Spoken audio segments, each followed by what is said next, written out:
गणदैवताय गणाध्यक्षाय धीमहि गुणशरीराय गुणमण्डिताय गुणेशानाय धीमहि गुणातीताय गुणाधीशाय गुणप्रविष्टाय धीमहि एकदन्ताय वक्रतुण्डाय गौरीतनयाय धीमहि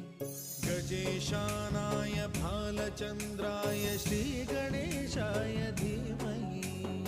एकदन्ताय